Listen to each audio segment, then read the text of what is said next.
What it do, MilliNation? So season 6 is finally here. I'm gonna go over everything that's included in the patch notes and also some things that you might have missed or the developers have not put into patch notes as well. Also want to go over all the changes, Rampart, the new legend, the new Vault SMG, all the new POIs or point of interest on World's Edge, and everything else that is new, including the crafting system and season 6 to 8 bits later. So go and get right into it. So starting out first with Rampart. So now I'm gonna go over a tactical and a passive and the ultimate ability. I'm gonna start off using her in the fire range at first, and then also show some gameplay of her live in game. And so now start off with a tactical first. Now she has an amp wall, and you can put up to 5 amp walls down with a tactical at a time. I know that sounds a bit OP. I thought that it would be 3, but she can put down 5 at a time. And how it works is that once you shoot behind an amp wall, it increases your output damage, but it also blocks damage coming in behind that wall. So like I said, she can put down 5 of them at a time, and like I said, it increases your output damage once you shoot behind that wall. Now her passive, which we already saw in the RB Closing Evil event, now she has increased magazine size for all LMG. That includes the Spitfire, the Devotion, and also the L-Star, and she has a quicker reload time when using those LMGs or light machine guns as well. And she also has increased magazine capacity as well. So as you guys know, we saw that, we experienced that in the RB Closing Evil mode event, so I got a teaser of that. But that's a passive ability, ultimate minigun, or Sheila as she have to call it. Now you can place up to 3 Sheilas or miniguns around the map at a time that can be deployed by her. So with high ammo capacity and also a long reload time, so again, so not only her but teammates can use Sheila as well around the map. So if you team up for, say for example, like with a Watson or Costi, that can be very effective. But I also make another video about this, but there is another way to counter her ultimate ability and also tactical ability as well, is by using grenades. By using these grenades, you can counter her amp walls as well to take them down, and also her ultimate ability. And also with Rampart, she can throw grenades through the amp wall. Also, some other things with Rampart, there's a 15-second wall cooldown to activate the next one if you already use your 3 amp walls. It takes 3.5 seconds to raise the A wall. It has 170 bullets in her ultimate minigun or Sheila. You can only rotate in 45-degree angle, and you can also toggle zoom for better view on a target. It doesn't overheat, and it also has infinite ammo. And also her amp wall, it takes 414 damage to destroy and cover, but you can also destroy the amp cover wall before the whole shield is up. So it only takes 45 damage if you destroy it before the shield for the amp wall comes up. There's also one thing to take note. One thing I noticed in my playthrough, that if you try to put down an amp wall like in the mid fight, if the enemy shoots it, then that wall gets destroyed. So you have to be very strategic on when you want to put the amp one down. Most likely you're going to put it down before a fight. And so like I said, so if you try to put it down mid-fight, if the enemy is smart enough, they can destroy it with a 45 damage shot and destroy her amp wall. But if the enemy has the amp wall up, it takes 2 frag grenades to destroy the amp cover. And it also takes 2 arc stars to destroy the amp cover wall shield. Now for the Vault SMG, here are the stats for the Vault. It has a base magazine of 19. With the extended white mag, it goes up to 21. With the extended blue mag, it goes up to 23. With the purple extended mag, it goes up to 26. It does 24 head damage, 16 body damage, and 13 leg damage. It has a slight vertical recoil also.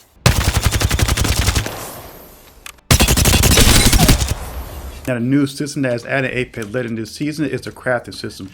So with this, you can collect materials throughout the loot bin and also around the map. You also loot them from enemy death boxes once you eliminate them.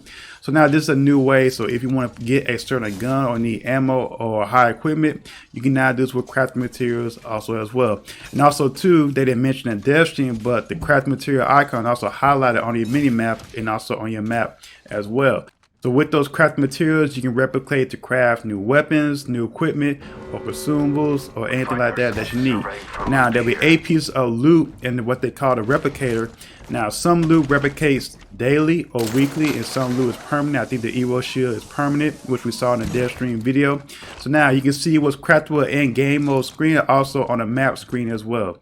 Like I said, so there's materials that rotate daily, weekly, and there's some that's permanent. So what's rotated weekly, you have equipment or high tier consumables like a backpack, a helmet, or knockdown shields, etc. And what's rotated daily, you have weapons and attachments. Attachments are compatible with the gun or weapon that's put into the crafting material or the replicator, for example. So for example, say you want to get the R301. So if the R301 or if the Anvil receiver is in the is in the rotation, then the R301 won't be there since those two combine together. And so that also includes the Anvil receiver is also back as well in Season 6. Now, also with this craft material, you can upgrade your Evo shield. So if you want to be passive in the fight, instead of taking fights to evolve or update or upgrade your Evo shield, as I say, you can deposit your craft materials into Replicator to level up your Evo shields. You can deposit your evolving armor to Replicator to reduce the number of Evo points you need to level it up. So for example, we all had a matches where we land a spot and then we don't get into no fight for 5, sometimes maybe 10 minutes. So if you have enough craft material to upgrade your Evo shield, you can go to Replicate and upgrade it to a blue Evo shield, a purple Evo shield. Now we'll get to the rest, to the red Evo shield in a second. Now each match has different towns where you can get materials and also go to the replicators as well. So make sure you remember that. So each match, each craft materials, they can be found at different towns or different points of interest, and also replicators will also be at different spawn points as well. So replicators, craft materials, not going to be at the same point every single match, from now until the next update. They always rotate and be different each match. Make sure you guys keep that in mind as well. Also, mid to late game, replicators will also drop from the sky. Alright, so pretty much like you calling your Titan or whatever. So now towards the mid to late game, replicators will also drop from the sky. So for example, so without a doubt, whenever it gets close to the mid to late game, you can always upgrade your material. That's your choice whether mid fight or not. So that's something very interesting to see. I want to see how that works.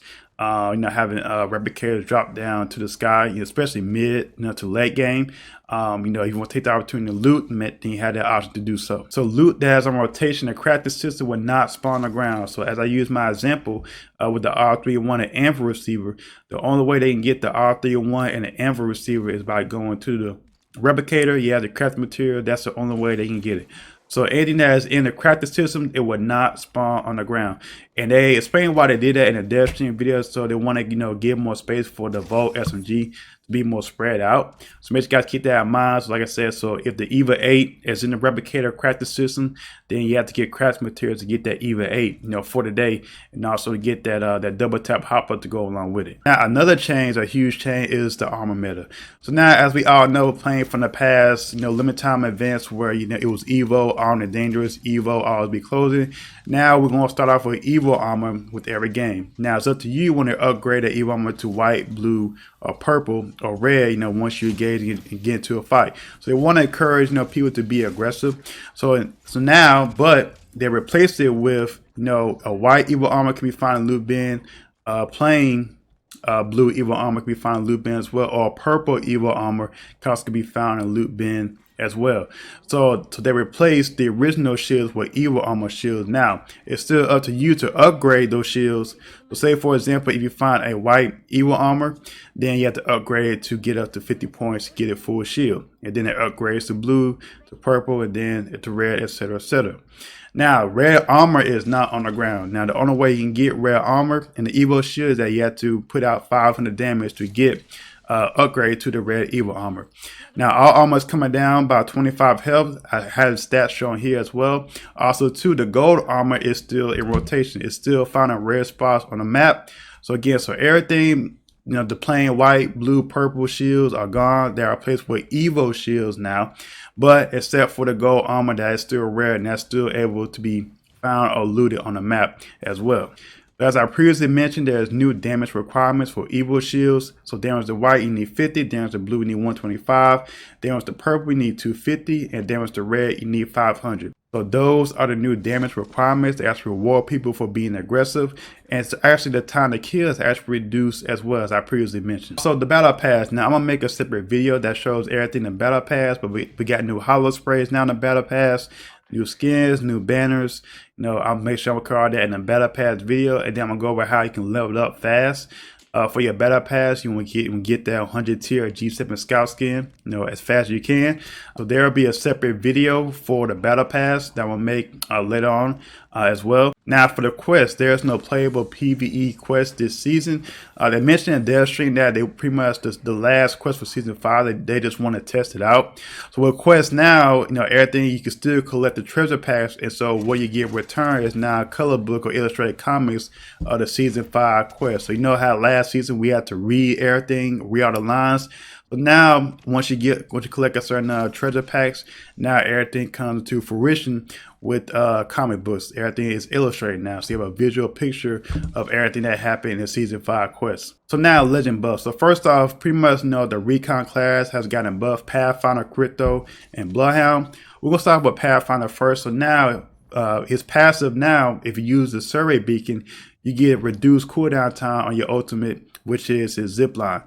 So whenever you use a survey beacon, you get reduced number cooldown time, or you gain a 10-second boost every time when you use a survey beacon to increase Pathfinder's ultimate, which is his zipline. So Bloodhound had a huge buff in his patch. So now when you use Beast of the Hunt, he gains even more duration when you knock down or kill an opponent.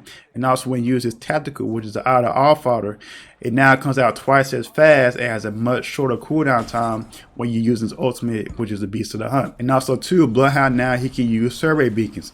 So he has a little animation that will actually leak this a while back. So now Bloodhound can actually use a survey beacon to scan information, to scan where the next map is going to be. And now to roll over into that, now Crypto also has a huge buff too. Now Crypto also got a buff as well. So now he can also use survey beacons as well, and also respawn beacons with his drone. And when he does use his drone, everything is instant. There's no animation. That's definitely a huge thing for Crypto. So like say for example, once you recover somebody's banner, you can go to a respawn beacon, and then recover or respawn your teammate. No pun intended. Also, his drone EMP now is made it easier to hit, but now he had 30 more damage, or the drone has 30 more hit point damage. So it makes it a little bit kind of, I guess, a little bit harder to destroy with more HP, but at the same time, now they made a hitbox bigger now, so much easier target to hit. But now with his EMP, with his drone EMP, it can also now slow down teammates, and it can also slow down people who use Revenant's death total, if they're a shadow as well. Now, one small change they put to Revenants. Now, once you die or get recalled to a death totem, for 2 seconds you can't use Wraith Portal. Altay now can now use Stim while healing, but Stim will not remove the soul you incur from healing as well. Now, I love the buff that she got now, which only focus on her black market. So now they lower the cooldown from 3 minutes to 90 seconds. But they want to encourage people, to still, use Loba. They mentioned that, at the very start of season 5, everybody was using her, but towards the middle and end, less people use Loba. So now her cooldown for black market is reduced from 3 minutes to 90 seconds. Now she can still see the purple evil armor and the gold armor as well. So you guys remember that. So she can still see purple evil armor, that's at the base evil armor level in the loot bins or spread out on the map. So she can still see purple and gold materials, and also purple evil armor as well. Now Gibraltar, now his ultimate cooldown increased from 3 minutes to 4.5 minutes, so he got a nerf. Now Bangalore, she had decreased cooldown from 4.5 minutes to 3 minutes. And now Watson with her intercept pylon, her trophy system will now shoot down caustic barrels in flight, and they will have landed inside the range of the trophy. I guess kind of payback for what Caustic did in the quest, I guess. A drill site is now called Countdown, and it had those blast walls that are new, which can be raised to keep people out. And also too, now it has a pit in the center of that area, and drill Countdown now.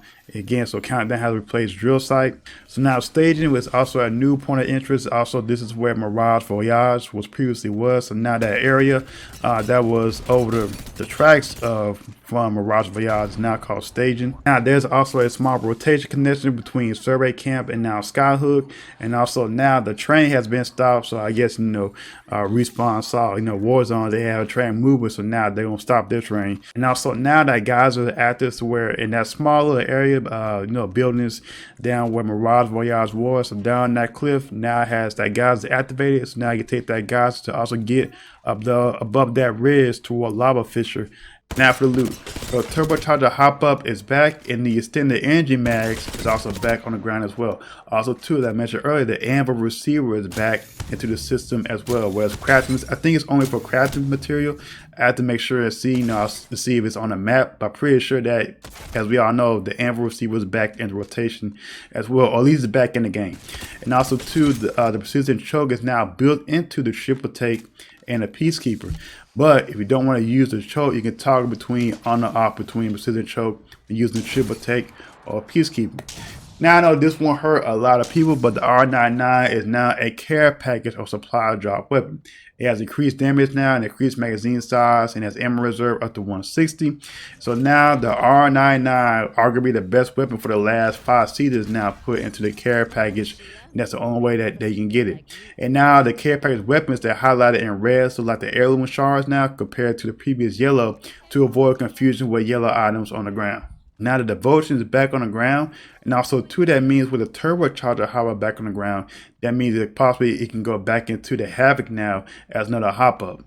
Pretty much now I'm recording this, pre-patch update or pre-live, or when the patch update goes live. So hopefully that is true. If I don't, then I'll say that back. But if I do have it shown here that the turbocharger hopper can also go back into the Havoc. That's one thing I make sure I check out to see before I make the video. Upload a video, excuse me. But now with devotion is back on the ground, now back into the loot pool. Now fully kitted weapon swaps now was removed from the fully kitted weapon swaps or gold or previous gold weapons. The DMR, the hand block, the Spitfire, the EVA 8, and the RE45 are removed from the gold weapons. And now what's added is the devotion, the massive, triple take, flatline, and the vault. But now they'll be highlighted as red instead of. Also with ammo loot update, now there's increased sniper ammo update, increased pickup from 8 to 12, increased stack size from 16 to 24. The engine ammo now has reduced my pickup from 30 to 20 as well. Go. Now for weapon changes, the hemlock got a buff, so now it's reduced recoil, reduced vertical recoil, and now it has reduced burst time up from 30 to 0.32 to 0.28 seconds now.